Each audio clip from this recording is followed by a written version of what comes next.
Hello students, कैसे हैं? उम्मीद करता हूँ कि बढ़िया होंगे। मैं भी ठीक हूँ। दोस्तों हम लोग डिफरेंशियल इक्वेशन कंटिन्यू कर रहे थे और डिफरेंशियल इक्वेशन में हम लोग फर्स्ट चैप्टर पढ़ चुके थे दोस्तों। और आज की क्लास में हम लोग एक न्यू चैप्टर स्टार्ट करने वाले हैं, या कहें हम चैप्टर नंबर 2 स्टार्ट करने वाले, स्पेशली वैसे स्टूडेंट्स के लिए जो बिहार यूनिवर्सिटी में सेशन 2021 से 24 सेशन में एडमिशन लिए थे। उन सभी बच्चों का पार्ट 3 का प्रिपरेशन चल रहा है और उन सभी स्टूडेंट्स के लिए ही मैं यह सेकेंड चैप्टर को स्टार्ट कर रहा हूँ। दोस्तों जो भी स्टूडेंट्स अगर चाहते हैं कि घर बैठे टाइम पे सिलेबस को कवर करना, तो मैं एक online paid classes already start कर चुका हूं उसी स्टूडेंट्स के लिए जो 2021 से 24 सेशन में एडमिशन लिए हैं बिहार यूनिवर्सिटी में, उन सभी बच्चों के लिए ही। तो जो भी बच्चे चाहते हैं कि घर बैठे टाइम पे सिलेबस कंप्लीट करें, तो यहाँ जो नंबर आपको दिखाई दे रहा है उस नंबर पर कॉल कर लीजिएगा या व्हाट्सएप मैसेज कर लीजिएगा। उसके थ्रू से एडमिशन के प्रोसेस को कंटिन्यू कर लेंगे दोस्तों, ठीक है। और आज की क्लास में जो हम चैप्टर शुरू कर रहे थे वह चैप्टर नंबर आपका 2 था। चलिए हम लोग शुरू कर लेते हैं चैप्टर नंबर 2 मेरे भाई, ठीक है। चैप्टर नंबर 2 है यह। चैप्टर नंबर 1 हम ऑलरेडी कर चुके हैं। जो भी बच्चे अगर नहीं देखे हैं तो उसमें 7 लेक्चर आपको डाल दिया गया है या 7 लेक्चर आपको प्रोवाइड कर दिया गया है। वह 7 लेक्चर को जाके एक एक करके आप देख सकते हैं दोस्तों, ठीक है। और जो भी अगर डाउट्स होता है तो फिर आप कमेंट कर सकते हैं, कमेंट आप कर सकते हैं मेरे भाई, ठीक है। देखिए यह चैप्टर नंबर 2 जो है, इस चैप्टर का नाम है linear differential equation. Linear differential differential equation of a second order with a variable coefficient,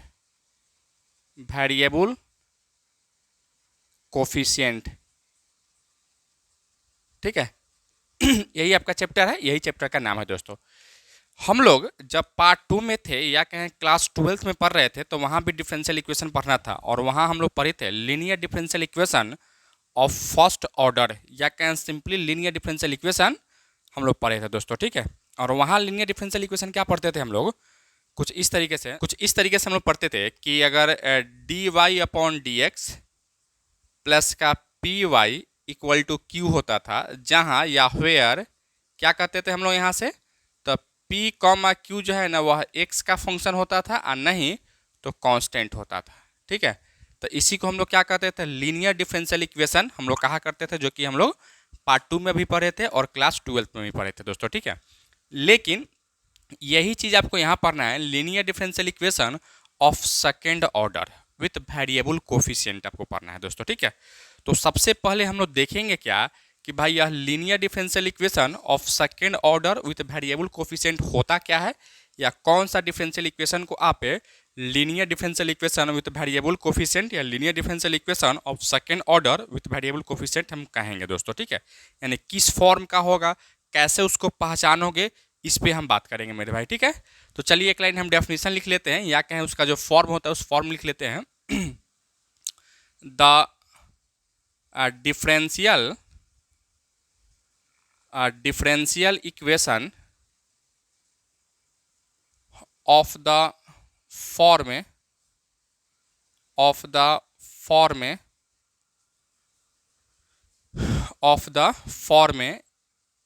d2y upon dx square plus p dy upon dx plus का qy इक्वल टू r, ठीक है।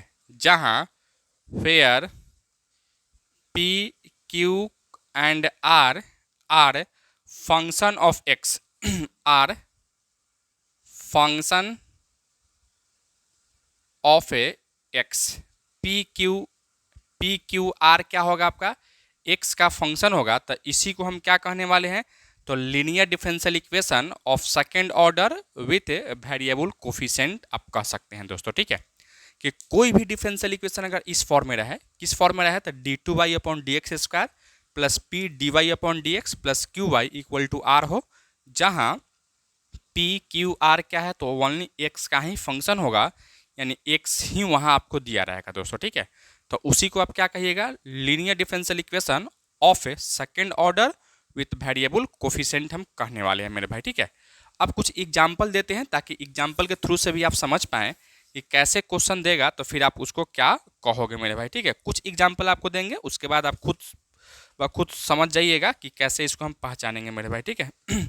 जैसे मान लो कि एक हम एग्जाम्पल अगर लेते हैं, और यह एग्जाम्पल आपके बुक का ही हम एग्जाम्पल ले रहे थे, ठीक है, जो बुक हम पढ़ाते हैं, एक्स स्क्वायर d2y/dx², फिर यहाँ से आपको दिया गया है माइनस x² प्लस का 2x इंटू dy/dx प्लस फिर यहाँ से दिया गया है x plus 2 into y equal to आपको दिया गया है x³ e के पावर x। तो यह जो डिफरेंशियल इक्वेशन आपको दिया गया है यह एक्चुअली इसी फॉर्म का है, लेकिन क्या है, यह आपको स्टैंडर्ड फॉर्म में नहीं दिया गया। स्टैंडर्ड फॉर्म में लाने के लिए आपको क्या करना पड़ता है कि यहाँ से d2y/dx² का कोफिशिएंट 1 होने लाना पड़ता है, ठीक है। लेकिन यहाँ 1 नहीं है, यहाँ क्या है, तो x² है। तो इसको अगर आप 1 लाओगे या स्टैंडर्ड फॉर्म में अगर हम ब्रेक करेंगे तो क्या लिखोगे आप यहाँ से, d2y/dx² माइनस x² प्लस का 2x बटा में x² into dy/dx plus x plus 2 बटा में x² into y equal to क्या लिखो, x² कॉमन निकाले तो x² से x³ काटिएगा तो x e के पावर x हो जाएगा दोस्तों, ठीक है। अब इसको देखेंगे तो आपको फ़र्क बुझाएगा कि p equal to minus x² plus 2x बटा में x² है। उसी तरह से q का वैल्यू देखिएगा तो x प्लस 2 बटा में x² है, और r इक्वल टू देखिएगा तो x e के पावर x आपको दिखाई देगा दोस्तों, ठीक है। तो इस तरीके से यही आपका क्या है, तो linear differential equation of second order है। इसी तरीके से हम लोग क्या करने वाले हैं मेरे भाई, तो काम करने वाले हैं, ठीक है। एक और एग्जाम्पल आप देख सकते हैं, एक और एग्जाम्पल आपको दिखाते हैं, और एग्जाम्पल नंबर 2 को लेके आते हैं, ठीक है। एग्जाम्पल नंबर 2 में आपको हम दिखाते हैं, कुछ ऐसे भी आप लिख सकते हो और भी बच्चे क्लास को ज्वाइन कर लीजिए ना, बहुत कम बच्चे क्लास को ज्वाइन किए हुए हैं। एक और देखिए यहाँ से 3 माइनस एक्स इंटू d2y/dx², फिर यहाँ से minus 9 minus 4x into dy/dx, फिर यहाँ से प्लस क्या दिया गया है, यहाँ से 6 minus 3x into y equal to 0 दिया गया है। ये भी आपका क्या है, तो एक linear differential equation of second order ही है, बस स्टैंडर्ड फॉर्म में आपको नहीं दिया गया है। तो स्टैंडर्ड फॉर्म में लाने के लिए क्या करोगे आप, यहाँ से इसको कॉमन निकालना पड़ेगा, यानी क्या लिखेंगे आप यहाँ से, तो d2y/dx² माइनस 9 माइनस 4x बटा में 3 minus x into dy/dx plus 6 minus 3x बटा में क्या लिखो यहाँ से 3 minus x into y equal to 0 लिखेंगे, 0 बटा इतना करोगे तो क्या होगा, 0 ही होगा। अब इसको देखिएगा और इसको देखिएगा, कंपेयर कीजिएगा तो आपको मिलेगा क्या, यहाँ से here p equal to minus 9 minus 4x बटा में 3 माइनस का x, q equal to 6 minus 3x बटा में 3 माइनस का x, और r इक्वल टू क्या मिलेगा आपको, तो 0 मिलेगा मेरे भाई, ठीक है। तो इस तरीके से जो हम देख रहे थे यह आपका क्या है, तो linear differential equation of second order with variable coefficient है का यह हम एग्जांपल दिए हैं। हम उम्मीद करके चल रहे हैं कि आप लोग इसको पहचान लीजिएगा कि भाई लीनियर डिफरेंशियल इक्वेशन कहीं भी क्वेश्चन में आएगा तो फिर आप पकड़ लीजिएगा दोस्तों, ठीक है। और एक्चुअली में होगा क्या कि यहाँ तो जो आपको हम पढ़ा रहे हैं ना, तो यहाँ तो निश्चित रूप से आप पढ़िएगा या समझ लीजिएगा कि भाई यह linear differential equation of second order ही है, लेकिन वही एग्जाम में बैठोगे या कहीं आपको अननोन जगह पे रहेंगे जो कि बहुत सारा क्वेश्चन रहेगा डिफरेंशियल इक्वेशन का, ठीक है, तो वहाँ पहचानने में थोड़ा सा आपको प्रॉब्लम होगा। तो वह प्रॉब्लम क्लियर तभी होगा जब आपको प्रैक्टिस रहेगा कि भाई अगर ऐसा फॉर्म में रहेगा तो हम कहेंगे linear differential equation of second order ही है विथ वेरिएबल कोफिशिएंट है मेरे भाई, ठीक है। उम्मीद करके चल रहे हैं कि आप पहचान लीजिएगा, समझ लीजिएगा। अब हम बात करेंगे मेरे भाई क्या कि इसको सॉल्व कैसे करोगे, यानी सॉल्व करने का कितना मेथड होता है, इस मेथड पे बात करेंगे। और उसके बाद में उसका पहला मेथड हम लेके आएंगे और उस मेथड पे एक क्वेश्चन को करेंगे। क्वेश्चन के थ्रू से आपको हम समझाएंगे कि कैसे हम लोग क्वेश्चन को बनाते हैं, कौन कौन से स्टेप को फॉलो करते हैं मेरे भाई, ठीक है। तो सबसे पहले यहाँ तक लिखिए, इसके बाद फिर हम आगे बढ़ते हैं मेरे भाई, ठीक है। लिखिए आप लोग इसको, चलिए बच्चों लिख चुके हैं इसको ना।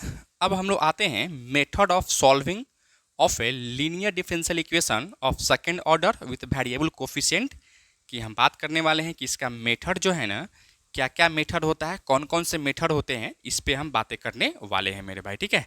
किसी को कोई दिक्कत नहीं ना यहाँ तक, किसी को नहीं ना।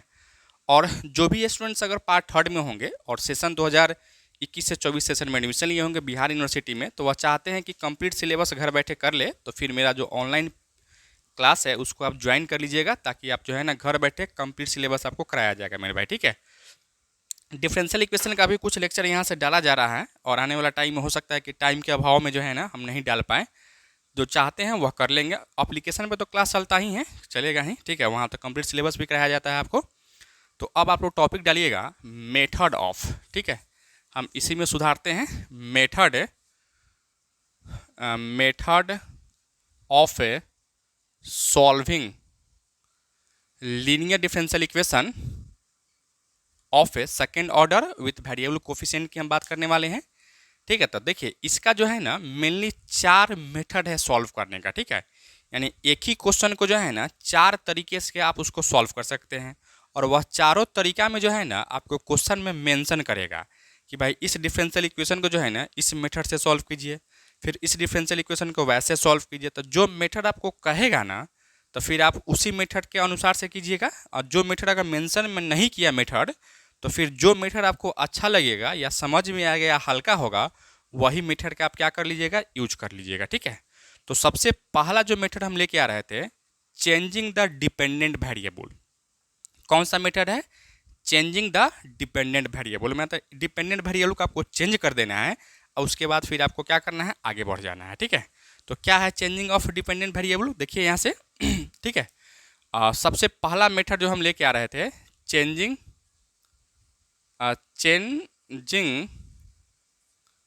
द डिपेंडेंट वेरिएबल, ठीक है, variable, changing the dependent variable, जो कि इसका क्या है, फर्स्ट मेथड है। इसी फर्स्ट मेथड पे हम बात करने वाले हैं, ठीक है। व्हेन यही आपका है, इसी पे हम बात करने वाले हैं, ठीक है। तो सबसे पहले हम क्या कर लेते हैं कि इसका वर्किंग रूल आपको हम बताते हैं कि भाई इसमें हमको काम क्या क्या करना है या कैसे करना है, ठीक है। तो सबसे पहले आपको क्या देगा, एक डिफरेंशियल इक्वेशन देगा। यहाँ से मान लीजिएगा कि एक हमको डिफरेंशियल इक्वेशन दिया गया है d2y upon d x square plus p d y upon d x plus q y equal to r आपको दिया गया है, ठीक है। अगर कोई भी इक्वेशन अगर स्टैंडर्ड फॉर्म में देगा ना तो कोई बात नहीं है, अगर स्टैंडर्ड फॉर्म में नहीं देगा तो फिर आपको स्टैंडर्ड फॉर्म में उसको लाना है, यानी इस फॉर्म में आपको लाना है। और जैसे अगर इस फॉर्म में आप लाइएगा, उसके बाद आप क्या कीजिएगा, यहाँ से एक नंबर में p का वैल्यू निकालिएगा, q का वैल्यू निकालिएगा, ठीक है, और r का वैल्यू निकालिएगा, ठीक है। यह एक नंबर में आपको p q r का वैल्यू आपको निकाल लेना है, और 2 नंबर में आपको क्या करना है, कुछ कंडीशन को चेक करना है, ठीक है। यानी आपको चेक द कंडीशन, और वह कंडीशन क्या है भाई, तो वह कंडीशन आपको कुछ इस तरीके से है जो कि आपको क्या करना पड़ेगा, चेक करना पड़ेगा, और इस तरीके से होगा तो फिर आप क्या करिएगा, ठीक है। देखिए यहाँ से सबसे पहला नंबर में ए में आते हैं हम लोग। इफ या y equal to x is a part of c f, if p plus q x equal to 0 होना चाहिए था। अगर p plus q x equal to अगर 0 हो जाए तो फिर हम क्या लिखेंगे, y equal to x is a part of c f लिखेंगे दोस्तों, ठीक है। इसी तरीके से बी नंबर में आप आइएगा कि y equal to x square is a part of c f if कब, जब यहाँ से 2 प्लस का 2p एक्स प्लस का q x square equal to 0 हो जाए। इसी तरह से सी नंबर में आप आओगे कि y इक्वल टू ई के power x is a part of c f if 1 plus p plus q equal to 0 हो जाए। एक और है आपका डी में आप आओगे, y equal to minus e के power x is a part of c f if 1 minus p plus q equal to क्या हो जाए, आपका 0 हो जाए दोस्तों, ठीक है। इसी तरह से एक और होता है आपका ई में कि y इक्वल टू ई के power a x is a part of c f if 1 plus p by a plus q by a square equal to 0 हो जाए दोस्तों, ठीक है। तो इस तरीके से या पांचों कंडीशन को आपको क्या करना है, चेक करना है। और चेक करने के बाद हमको क्या करना है, 3 नंबर में प्रोसीड फर्दर, यानी आपको आगे बढ़ जाना है दोस्तों, ठीक है। तो वर्किंग रूल में या कहें मेथड नंबर 1 में चेंजिंग द वेरिएबल कोफिशिएंट में हम क्या देखे हैं, या चेंजिंग द डिपेंडेंट वेरिएबल में हम क्या देखे हैं वर्किंग रूल में, कि सबसे पहला काम क्या करना है आपको, तो कोई भी एक स्टैंडर्ड इक्वेशन आपको देगा, वहाँ से आपको पी क्यू आर का वैल्यू निकाल लेना है। 2 नंबर में जो 5 कंडीशन होता है वह कंडीशन को आपको चेक करना है, ठीक है, कि उसका कंडीशन क्या है, किस कंडीशन में अगर आएगा तो फिर हम क्या उसका CF का पार्ट लेके चलेंगे, और उसके बाद में क्या करना है, उसको आगे बढ़ जाना है, यानी प्रोसीड फर्दर कर देना है मेरे भाई, ठीक है। अब हम आते हैं एक एग्जाम्पल लेते हैं, एग्जाम्पल के थ्रू से आपको हम समझाते हैं कि कैसे हम लोग क्वेश्चन को बनाएंगे, कैसे क्वेश्चन को हम सॉल्व करेंगे, ठीक है। उससे पहले आप यहाँ तक लिखिए, इसके बाद फिर हम आगे बढ़ाते हैं मेरे भाई, ठीक है। लिखिए आप लोग इसको।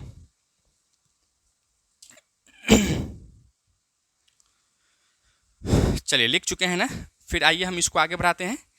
एक ही एग्जाम्पल आपको हम बताएंगे, ठीक है। एक ही एग्जाम्पल के थ्रू से आप 100% समझ जाइएगा कि कैसे हमको काम करना है, कैसे क्वेश्चन को बनाना है मेरे भाई, ठीक है। क्योंकि जो भी बच्चे मैथ ऑनर्स कर रहे हैं तो उनके लिए तो यह सब चीज़ आसान ही है। डिफरेंशियल इक्वेशन तो आपके लिए हार्ड थोड़ी है, बहुत आसान है। और पार्ट 3 का जो है ना सबसे आसान टॉपिक जो है डिफरेंशियल इक्वेशन ही है। और डिफरेंशियल इक्वेशन से 4 क्वेश्चन पूछे जाते हैं पेपर नंबर 7 के ग्रुप सी से। तो हम लोग का टारगेट भी रहेगा कि हम लोग क्या करें, डिफरेंशियल इक्वेशन से एक भी क्वेश्चन को नहीं छोड़े, और जो 4 क्वेश्चन है वो 4 के 4 हम लोग क्या कर ले, बना ले मेरे भाई, ठीक है। हम लोग का यही अप्रोच रहेगा। लेकिन यह अप्रोच तभी हो पाएगा जब आप पूरा कंप्लीट रूप से या थ्रू आउट बुक जो आप डिफरेंशियल इक्वेशन का पढ़िएगा, एक एक क्वेश्चन को बनाइएगा, तब जाके आपका क्या होने वाला है, तो सब क्वेश्चन या कहें 4 का 4 क्वेश्चन आप आसानी से और इजी वे में बना सकते हो दोस्तों, ठीक है। 4 क्वेश्चन करने का मतलब समझ रहे हैं, 16 चौका 64, यानी 64-65 नंबर का जो है ना, आप खाली डिफरेंशियल इक्वेशन से ही आप कर सकते हैं मेरे भाई, ठीक है। यानी ग्रुप सी से आप 4 क्वेश्चन 100% कर सकते हैं। और 3 ग्रुप में सवाल पूछे जाते हैं, group A, group B, group C. तो ग्रुप सी से हम लोग को 4 क्वेश्चन कर लेंगे, तो ग्रुप ए और ग्रुप बी से क्या करेंगे, एक एक क्वेश्चन कर लेंगे, क्योंकि बनाना तो हमको टोटल कितना है, 6 क्वेश्चन ही बनाना होता है। तो हम लोग क्या करने वाले हैं, तो हम लोग करने वाले हैं ग्रुप ए ग्रुप बी से एक एक क्वेश्चन करेंगे, और ग्रुप सी से क्या करेंगे, तो 4 क्वेश्चन को हम लोग कर लेंगे मेरे भाई, ठीक है। ताकि जो है मेरा 6 क्वेश्चन का 6 क्वेश्चन भी बन जाए और क्वेश्चन छूटे भी नहीं मेरे भाई, ठीक है। तो आइए हम एक क्वेश्चन करते हैं, क्वेश्चन के थ्रू से आपको हम समझाते हैं कि कैसे हम लोग क्वेश्चन को बनाने वाले हैं। तो जो एग्जाम्पल हम दिए थे उसी एग्जाम्पल को लेके आ रहे थे। क्या है एग्जाम्पल भाई, क्या था एग्जाम्पल बोलिए। हाँ यही था कि x² into d2y upon dx² minus से x² प्लस का 2x into dy upon dx, फिर प्लस से यहाँ से था आपको x plus two into y equal to x³ into e⁻x था। यही आपका एग्जाम्पल नंबर हम लेके चले थे, यही आपका क्या है, तो एग्जाम्पल है मेरे भाई, ठीक है। हम लोग क्या करने वाले हैं, तो इसी क्वेश्चन को बना के ट्राई करेंगे कि, या इसको बना के आपको हम बताएंगे कि क्वेश्चन को कैसे हम लोग करते हैं, क्या प्रोसेस है इसका करने का मेरे भाई, ठीक है। तो देखिए यहाँ से क्या करोगे, सबसे पहले वर्किंग रूल में क्या बताएं हैं कि आपको स्टैंडर्ड फॉर्म में लिखना है। स्टैंडर्ड फॉर्म में तो यह है नहीं, तो स्टैंडर्ड फॉर्म में लिखोगे, कैसे लिखोगे, यहाँ से x² कॉमन निकाल लो, ठीक है। क्या लिखेंगे आप यहाँ से, तो d2y upon dx² minus x² plus का 2x बटा में x² into dy upon dx plus x plus 2 बटा में x² into y equal to x लिख सकते हो दोस्तों, ठीक है। फिर यहाँ से क्या लिखो, देखो यहाँ से कंपेयर आप करोगे तो आपको दिखाई देगा यहाँ से p equal to minus x² plus का 2x बटा में x², फिर यहाँ से q equal to x plus 2 का होल स्क्वायर, x प्लस 2 बटा x², और यहाँ से q equal to x actually में q नहीं बल्कि यहाँ r होता, r इक्वल टू आपको दिखाई दे रहा है दोस्तों, ठीक है। अब हम लोग यहाँ से क्या करेंगे, 2 नंबर में कंडीशन को चेक करेंगे कि भाई कंडीशन में क्या होने वाला है, ठीक है। तो कंडीशन में जैसे आप देखो यहाँ से अगर p प्लस QX अगर निकालते हैं, यह आपको चेक करना पड़ेगा, रख के चेक करना पड़ेगा दोस्तों, ठीक है। क्या होगा यहाँ से अगर चेक कीजिएगा तो p का वैल्यू क्या है, p का वैल्यू है माइनस एक्स स्क्वायर प्लस का 2x बटा में एक्स स्क्वायर, फिर यहाँ से प्लस क्यू का वैल्यू क्या है तो x प्लस 2 अब बट्टा में एक्स स्क्वायर इंटू एक्स है, ठीक है। फिर क्या लिखोगे आप यहाँ से माइनस है एक्स स्क्वायर प्लस 2x बट्टा में एक्स स्क्वायर, फिर यहाँ से एक्स स्क्वायर प्लस का 2 अब बट्टा में 2 नहीं बल्कि 2x, ठीक है। अब बट्टा में एक्स स्क्वायर लिख सकते हैं। फिर दोनों सेम चीज़ है, कट जाएगा, दोनों क्या होगा आपका जीरो, यानी p plus q x equal to क्या मिला आपको जीरो मिल गया। जैसे अगर p plus q x equal to अगर जीरो आपको मिला तो फिर हम लोग यहाँ से क्या कहने वाले हैं यहाँ से हम लोग कहने वाले हैं therefore y equal to x is a part of c f. Y equal to x क्या होगा इसका तो पार्ट ऑफ सी एफ होगा। और इसके बाद क्या कहते हैं प्रोसीड फर्दर, यानी आगे बढ़ने के लिए, ठीक है। तो आगे कैसे बढ़ोगे तो देखो यहाँ से चेंजिंग ऑफ डिपेंडेंट वेरिएबल को हम चेंज कर रहे थे, तो हमेशा यहाँ जो भी पार्ट आप लिखिएगा ना तो यहाँ से आपको पुट करना पड़ेगा। क्या पुट करना पड़ेगा y इक्वल टू, ठीक है, y इक्वल टू एक्स लिखिएगा, यहाँ जो है वही लिखिएगा, ठीक है, इंटू एगो भी दीजिएगा और इसको इक्वेशन नंबर 2 मान लीजिएगा, ठीक है। और इक्वेशन नंबर 1 हम किसको मानने वाले हैं तो इक्वेशन नंबर 1 हम यहाँ मानने वाले हैं, ठीक है। फिर हम क्या करेंगे चेंजिंग द डिपेंडेंट वेरिएबल, यानी इसको आप पहले डिफ्रेंशिएट करो, एक बार डिफ्रेंशिएट करो d y upon d x equal to x को बाहर निकालिएगा v का difference d v upon d x plus v को बाहर निकालिएगा तो x का डिफरेंस है 1, अर्थात क्या लिखोगे यहाँ से x है d v upon d x, आप प्लस का v लिख सकते हैं दोस्तों, ठीक है। एक बार और डिफ्रेंशिएट करते हैं d two y upon d x square equal to क्या लिखोगे यहाँ से x को बाहर निकालोगे तो v का d two v upon d x square, आप प्लस इस बार क्या करोगे d v upon d x into x का डिफरेंस है 1, आप प्लस v का क्या लिखोगे d v upon d x लिख सकते हैं दोस्तों, ठीक है। तो इस तरीके से d y upon d x और d two y upon d x square का वैल्यू हम निकाल चुके हैं। और इसी चीज़ को थोड़ा सा और आगे बढ़ाओगे तो आप यहाँ से लिख सकते हो, क्या लिखोगे यहाँ से देखना यहाँ से हम लिख देते हैं, जगह कम है, क्या लिखो यहाँ से d two y upon d x square equal to एक से डी टू भी बटा में डी एक्स स्क्वायर प्लस का 2 d v upon d x plus कुछ नहीं, बस इतना ही हम यहाँ क्या कर सकते हैं लिख सकते हैं, ठीक है। ये दोनों ऐड हो जाएगा तो यहाँ से 2 d v upon d x हम कर लिए। अब इस दोनों का यानी d y upon d x का और d t y upon d x square का और वाई का वैल्यू किस में रखना है इक्वेशन नंबर 1 में। और यहाँ जो हम देख रहे थे यह डिपेंडेंट वेरिएबल क्या है, अगर d y upon d x रहता है तो इसमें डिपेंडेंट वेरिएबल क्या है वाई ही है। तो उसी वाई को हमको क्या करना है चेंज करना है, क्योंकि हम मेथड कौन सा पढ़ रहे हैं चेंजिंग द डिपेंडेंट वेरिएबल दोस्तों, ठीक है। तो इस दोनों का वैल्यू आप इक्वेशन नंबर 1 में डालिएगा तो क्या लिखोगे आप यहाँ से लिखो यहाँ से putting this value in equation number 1, ठीक है।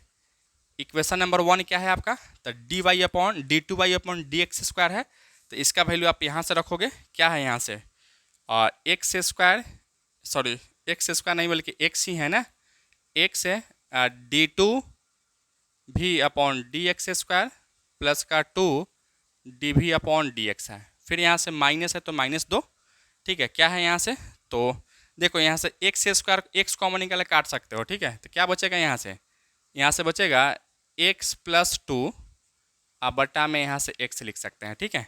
Into d y upon d x का वैल्यू देख लो कहाँ है, d y upon d x का वैल्यू यही है, रखो यहाँ से x d v upon d x आप प्लस का भी है। फिर यहाँ से माइनस क्या लिखो यहाँ से माइनस नहीं बल्कि प्लस है ना, तो प्लस और एक्स प्लस 2 बटा में एक्स स्क्वायर इंटू वाई का वैल्यू क्या है तो एक्स से भी लिखे थे ना, और इक्वल टू में क्या है यहाँ से तो एक्स ई के पावर एक्स है तो एक्स ई के पावर एक्स ही आप रखेंगे दोस्तों, ठीक है। फिर यहाँ से आगे बढ़ाइए, इसको क्या लिखोगे देखना x d two v upon d x square plus का 2 d v upon d x, फिर यहाँ से माइनस, ठीक है। इसमें इससे गुना करोगे तो x से x कटेगा, क्या बचेगा यहाँ से x plus 2 into d v upon d x, फिर इसमें इससे गुना करो तो माइनस का क्या लिखोगे यहाँ से अब माइनस का x प्लस 2 बट्टा में x इंटू भी प्लस है या x से x काटोगे, ठीक है। तो क्या होगा x प्लस 2 बट्टा में x इंटू भी इक्वल टू क्या लिखोगे x ई के पावर x लिख सकते हैं दोस्तों, ठीक है। फिर यहाँ से आप देखिएगा क्या लिखेंगे फिर इसको आगे बढ़ाओगे तो क्या लिखोगे x d two v upon d x square, ठीक है।